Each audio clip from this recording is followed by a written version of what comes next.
Organizing around grievances, the idea for a steward is use every opportunity that you have to try and get more people involved in the work of the union. Which side are you on? Which side are you on? So, Joe, what do you think are some of the key general things that make a good union steward? It's a tough one. I think there are three main categories that I think about, and they're not always in equal balance, but those are being a watchdog.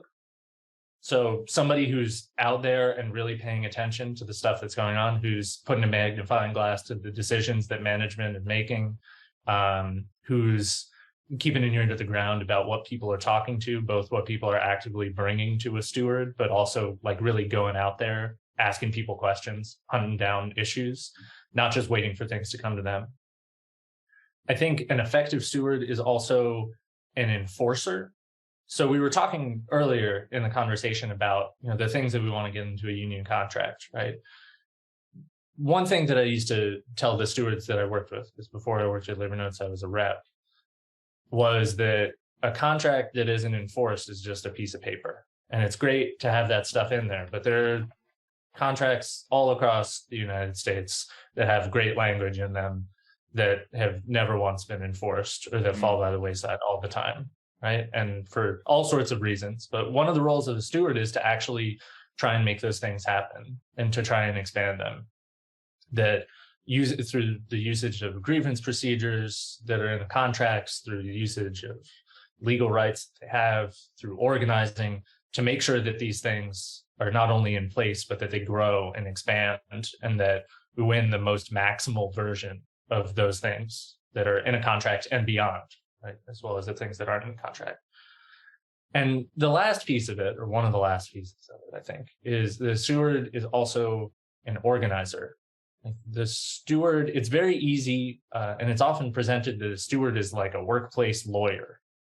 Right. And that is a job enough in itself, right? A steward could keep themselves busy just by smacking down grievances every time an issue happens, at least with workplaces that I've been in or worked with as a rep. But that to build a strong union, you need to get more members involved. And the people who are best situated to do that are people who are organizing in the workplace themselves, the stewards. And that, a president can't alone organize, even a president of a small local can't effectively organize all of the members of a local, right? And that a strong network of stewards who are actually going out and trying to get people involved is one of the best things that can happen to make a stronger union. And one of the ways that Labor Notes has suggested that stewards take on that organizing position is through grievances. And there's a way, there is a way to do grievances in that workplace lawyer type way that is very procedural, that doesn't involve a lot of people. And then there's a way that doesn't do that, that involves lots of people, that galvanizes people around a grievance, to make it more of a collective win, as opposed to one worker being really smart and having good words that they can say and that they can write, right? So, and I got that from one of your Stewards Corner articles. Not sure who wrote it, but Labor Notes does Stewards Corner articles that are basically like tips and tricks about how to be a steward, and this one was organizing around a grievance or something like that. Can you talk to us about that article? Yeah, sure.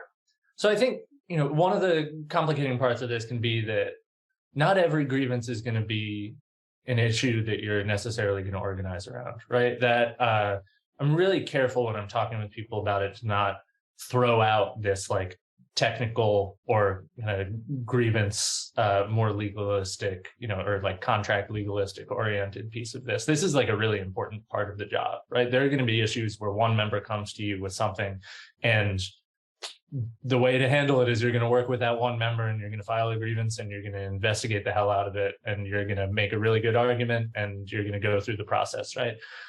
I think part of what we're trying to talk with people about is that there are some issues that will come before a steward, before a rep, that will be opportunities to do more. And that almost all of these are an opportunity to do some amount more. And it's just a matter of how much, right? And so organizing around grievances, organizing in general, the idea for a steward is use every opportunity that you have to try and get more people involved in the work of the union. And that can be involving more coworkers in the investigation of a grievance, right? If somebody comes to you with a problem saying, hey, can you help me talk with some of your coworkers to see if anybody else has this problem too? It can be, circulating a petition, can be getting people involved in marching on the boss around an issue. The idea really is, and I'm going to steal something here from an Amazon worker that I spoke with who was organizing in his workplace, who said that his role was to collectivize everything.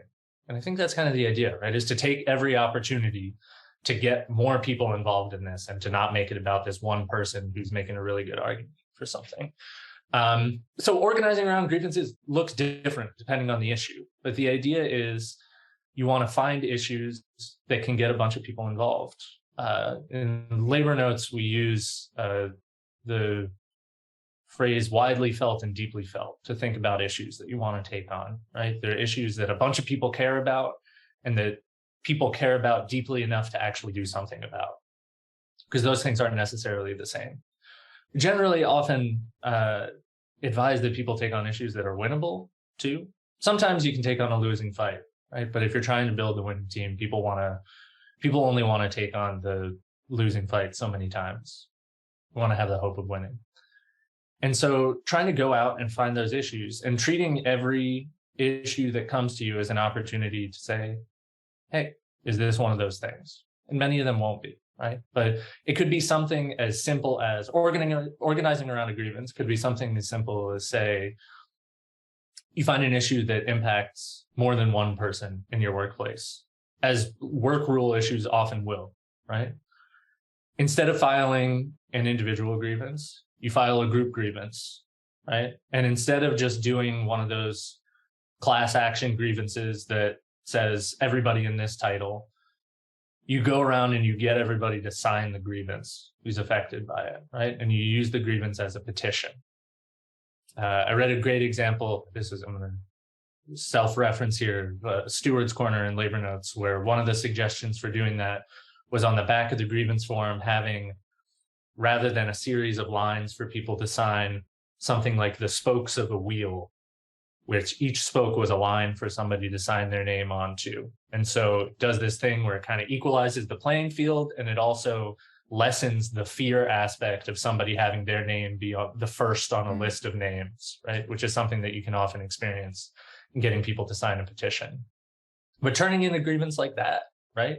Organizing around a grievance, getting people involved in the process, and treating it as an educational opportunity with members around you to say, here, this is a violation of the contract. Did you know that the way that the management has been treating you is a violation of the contract? We have a contract. This is what we do about it, right? Because you would be surprised how many people in a unionized workplace don't know anything about the processes, right? They might have some faint idea, but being able to teach more people about this also ultimately helps the steward's work down the line, right? The more people you have out there keeping an eye out for contract violations, for wondering even if something that they experience is a contract violation, makes for a stronger union.